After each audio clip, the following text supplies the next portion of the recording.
In today's video, I'm going to show you how to set up Google Analytics on a website by creating a new Google Analytics property and web data stream.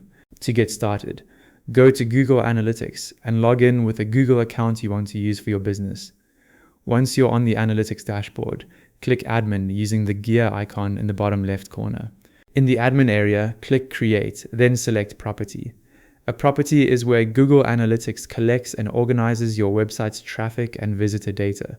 Follow the setup prompts by entering your business name, choosing the correct time zone, and selecting your currency.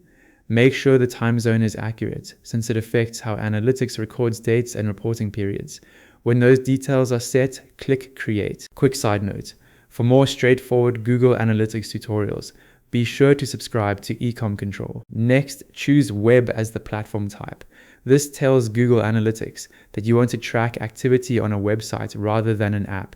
Now enter your website URL and give the stream a clear name such as your business or website name.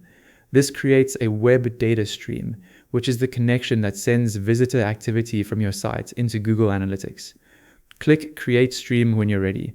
Finally, copy your measurement ID, which begins with GI, followed by a series of letters and numbers. You can also copy the full Google tag code snippet if that's what your website platform or developer requires. You'll use one of these to add Google Analytics tracking to your website. And that's it. You've created your Google Analytics web property and have the tracking ID needed to connect it to your site.